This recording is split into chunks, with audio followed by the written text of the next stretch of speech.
بسم اللہ الرحمن الرحیم۔ حضرت علی بن ابی طالب رضی اللہ تعالیٰ عنہ کی زرہ کھو گئی۔ آپ نے وہ زرہ ایک یہودی کے پاس دیکھی۔ آپ ان دنوں خلافت کے عہدے پر فائز تھے۔ آپ نے یہودی سے فرمایا، اے یہودی، یہ زرہ جو تمہارے پاس ہے میری ہے، فلاں روز مجھ سے کھو گئی تھی۔ یہودی کہنے لگا، میرے قبضے میں موجود زرہ کے بارے میں آپ کیسی بات کر رہے ہیں؟ اگر آپ میری زرہ پر دعویٰ کرتے ہیں تو اب یہی ایک چارہ ہے کہ میرے اور آپ کے درمیان قاضی فیصلہ کرے۔ چنانچہ حضرت علی رضی اللہ تعالیٰ عنہ اور یہودی دونوں فیصلے کے لیے قاضی شریح کی عدالت میں پہنچے۔ قاضی شریح حضرت علی بن ابی طالب اور حضرت معاویہ بن ابی سفیان کے زمانہ خلافت میں کوفہ میں قاضی کے عہدے پر فائز رہے۔ قاضی شریح قضاء کے معاملے میں سکہ، امانت دار اور دور اندیش تھے۔ جب قاضی شریح کی نگاہ امیر المومنین پر پڑی تو اپنی مجلس سے اٹھ کھڑے ہوئے۔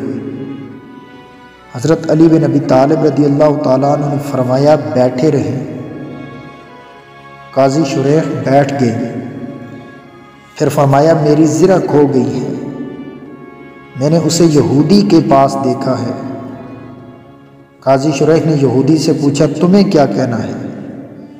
یہودی نے کہا، میری زرہ میرے قبضے میں ہے اور میری ملکیت ہے۔ قاضی شریح نے زرہ دیکھی اور یوں گویا ہوئے، اللہ کی قسم اے امیر المومنین، آپ کا دعویٰ بالکل سچ ہے، یہ آپ ہی کی زرہ ہے، لیکن قانون کے مطابق آپ کے لیے گواہ پیش کرنا واجب ہے۔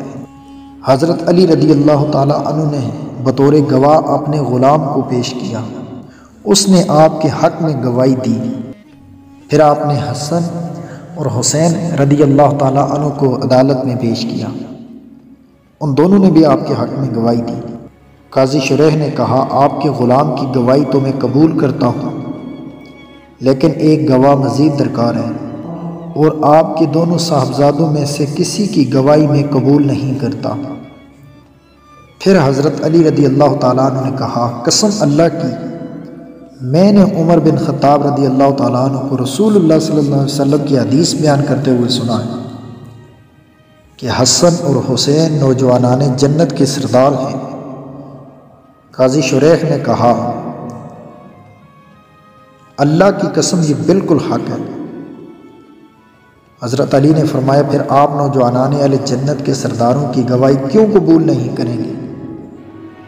قاضی شریح نے کہا، یہ دونوں آپ کے صاحبزادے ہیں، باپ کے حق میں بیٹے کی گواہی قبول نہیں ہوتی۔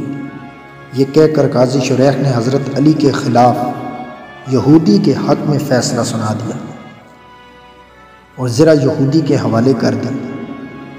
یہودی نے تعجب سے کہا، مسلمانوں کا امیر مجھے اپنی قاضی کی عدالت میں لایا اور قاضی نے امیر کے خلاف میرے حق میں فیصلہ صادر کر دیا، اور امیر المومنین نے فیصلہ قبول بھی کر لیا۔ پھر یہودی نے امیر المومنین حضرت علی رضی اللہ تعالیٰ عنہ کی طرف نگاہ اٹھائی اور کہنے لگا، امیر المومنین، آپ کا دعویٰ بالکل سچ ہے، یہ زرہ یقیناً آپ ہی کی ہے، فلاں دن یہ آپ سے گر گئی تھی تو میں نے اس کو اٹھا لیا تھا، لہٰذا یہ آپ ہی کی ملکیت ہے، آپ لے لیں۔ اور پھر اس نے کلمہ شہادت پڑھ لیا۔ حضرت علی نے فرمایا، میری یہ زرہ اور میرا گھوڑا بھی تمہارا ہے۔ والسلام۔